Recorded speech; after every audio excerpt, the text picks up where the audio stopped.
primeiro lugar, saúdo a organização do Congresso Internacional de Comunicação, Inovação, Investigação e Docência, assim como todos os presentes no evento. As eleições presidenciais de 1958 destacaram-se no contexto político português, marcadas pela terminação do candidato Humberto Delgado, que desafiou o regime político em vigor. A imprensa desempenhou um papel fundamental naquilo que foi a dinâmica eleitoral, apesar da censura prévia imposta pelo Estado Novo, que controlava a maioria dos meios de comunicação. No entanto, a campanha de Humberto Delgado conseguiu mobilizar setores da imprensa menos alinhados com o regime, bem como publicações clandestinas e artigos de opinião. O presente estudo visou aferir o posicionamento ideológico dos jornais Novidades, República e Diário de Lisboa, assim como compreender o papel dos apoiantes dos candidatos na redação de artigos de opinião e notícias e quantificar o envolvimento destes periódicos através das suas publicações.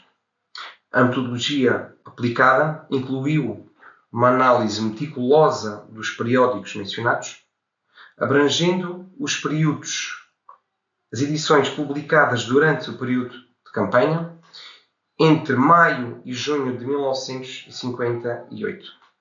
Foram analisadas cerca de 83 edições dos jornais, conduzindo a uma análise tanto qualitativa quanto quantitativa dessas publicações. Do lado esquerdo aparece-nos Arlindo Vicente, uma figura relevante na história política e cultural de Portugal. A candidatura de Arlindo Vicente foi marcada por um discurso veemente em prol daquilo que era a liberdade, da justiça, dos direitos humanos. Conseguiu atrair o apoio de intelectuais, artistas e trabalhadores. Contudo, num gesto de grande unidade frente ao regime, decidiu retirar a sua candidatura em favor de Humberto Delgado, cuja campanha estava a galvanizar a oposição ao Estado Novo. No centro da imagem temos Humberto Delgado. Foi uma figura central na oposição ao regime autoritário do Estado Novo. Em 1958, aceitou o desafio de se candidatar à presidência da República, enfrentando o regime de Salazar, com uma coragem e uma determinação que lhe granjearam o epíteto de general sem medo, o furacão.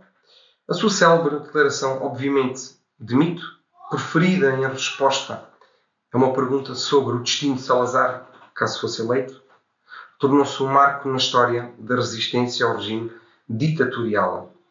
A campanha eleitoral de Delgado foi um verdadeiro fenómeno de mobilização popular, inspirando milhares de portugueses a desafiar o regime.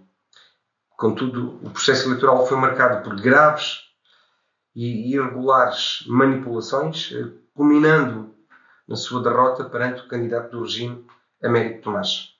A repressão subsequente não tardou a manifestar-se. Humberto Delgado foi obrigado a exilar-se, continuando a sua luta pela democracia a partir do estrangeiro. Infelizmente, o destino do general Humberto Delgado foi trágico e em 1965, atraído pela PIDE, numa autêntica armadilha, acabou por ser assassinado na fronteira espanhola, perto de Badajoz. Na sua morte foi um duro golpe para o movimento oposicionista, mas o seu legado de coragem pela luta da liberdade acabou por perdurar até os dias de hoje. Por último, temos Américo Tomás, que foi o escolhido como candidato presidencial pelo regime do Estado Novo, sucedendo a Craveiro Lopes, e a sua eleição, embora envolta em controvérsia devido a alegações de fraude eleitoral, consolidou a sua posição como um dos pilares do regime salazarista. A presidência de Tomás foi caracterizada pela sua lealdade incondicional a António de Oliveira Salazar e, posteriormente, a Marcelo Caetano. Apesar das crescentes pressões internas e externas para a liberalização política, Tomás manteve a sua postura conservadora, resistiu às reformas e defendeu sempre a manutenção do Estado Novo. A edição do dia 10 de maio do Diário de Lisboa apresenta na capa duas peças jornalísticas, uma sobre Américo Tomás e outra sobre Humberto Delgado. O Diário República, no centro, na sua edição do dia 10 de maio também, deu um grande destaque ao general Humberto Delgado, dando-lhe o título Momento Histórico. Já o Novidades, à vossa direita, enquanto o órgão da Igreja Católica publicou diversas peças jornalísticas em que utilizava uma linguagem bastante subtil para apoiar o candidato do regime, Américo Tomás. Por vezes era mesmo necessário ler entre linhas para conseguir perceber a mensagem que o jornal queria passar, cuja defesa dos valores da doutrina cristã eram quase sempre muito evidenciados. Conforme se observa na imagem 1, o periódico que mais publicou textos de apoio aos candidatos oposicionistas foi o República, de uma forma bastante evidente, seguido pelo Diário de Lisboa e, por último, o Novidades.